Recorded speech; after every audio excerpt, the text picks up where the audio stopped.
like to sing. You can sing, but you're an inexperienced performer, entering a competition that relies on the public vote. You're a caterpillar. Maybe together we make a butterfly.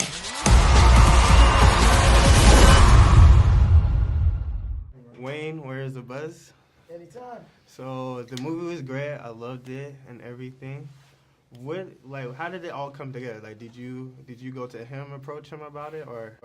Yeah, for sure. I'd written a pretty early draft of the script, but it needed a lot of help. And I sent it to Jamie, just kind of knowing that Jamie really is great with character work and kind of finding the emotional connective piece for an audience with a story, which is stuff I think I'm pretty bad at. So I sent it to him really just to kind of get his take on it, and we started developing the script together, and it really helped. So what do you want people to get from this movie? It's an interesting movie because it's a singing competition movie, right? So you would think that the question you're asking is whether she's going to win or not. And I think by the time you get to the end of the movie, you don't really care about that answer, and you're much more interested in what kind of person she's going to choose to be.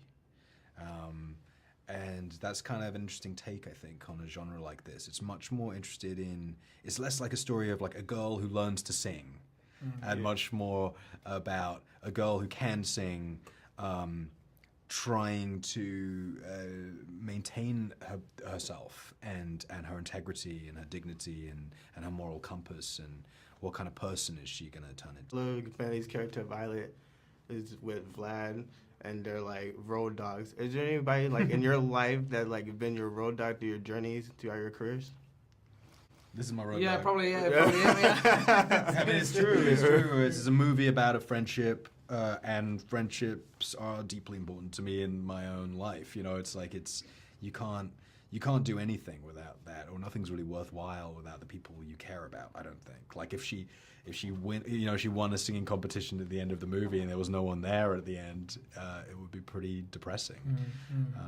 It's because she has this relationship with somebody that it all makes sense and means something.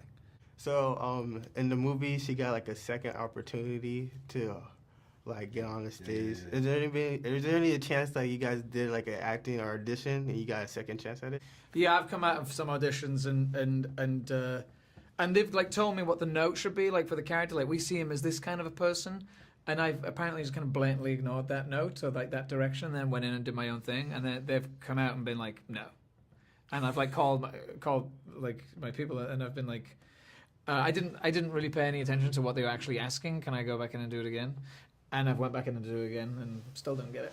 Yeah, it's never worked out for me. I mean, to your question, many times as an actor, begged for a second chance at something and then only guaranteed my lack of participation. 100%. Okay, if you guys had a teen spirit competition with the cast, who would win it? With the cast? Yeah. Straight up, honestly, and I say this absolute respect to Elle, I think Clara Rugaard, who plays Roxy, has maybe the craziest singing voice I've ever heard in my life. And she'd probably win. I mean, that's why we cast her, is because she's just the scariest competition in the world if you're entering a singing competition. Who makes Elle Fanning feel threatened? Yeah, exactly. It's a very difficult person to think of competition for, but I think she's certainly got a pretty singular singing voice. So if you had to take the top musicians of today and make a teen spirit competition, who would it be? Oh, so you want to take all the pop stars and put them into one singing competition? You asked me who's going to win? Yeah, who would win that? I don't want to offend anybody. I mean, I think we can all agree that I think Ariana Grande has probably the best vocal range of a professional singer in my lifetime. I mean, I think people have talked about this, and I don't know where she stands with Mariah and Whitney and stuff, but I think there's literally technically. Hang on, I mean, we can't be talking about Whitney.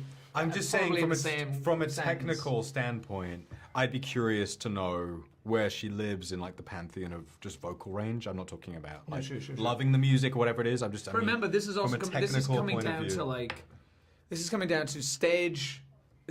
Performance. Yes, exactly. Carrying a stage. I can't. No. Beyonce Beyonce kills. Yes. I think would probably kill all. I'm not going to get into that's a dangerous territory as a can of worms to think get so. into. No, Like, no, the problem is this is a better person. I'm not saying anything about subjective sure. taste. I'm just saying objectively, I'd be curious to know if she has the most expansive vocal range out of any. I will say this: Ariana Grande is taking over the planet.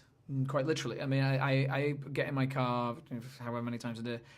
I don't think there's a radio station that she's not on currently. I mean, and all the songs off the new album are all bangers. Yeah. Dun, dun, dun. No, but also, oh right, sorry. Yeah. Bangers. Well, that's all I have for you guys. Thank Dude, you thank guys you so much. for I'm so talking glad to you're me. okay.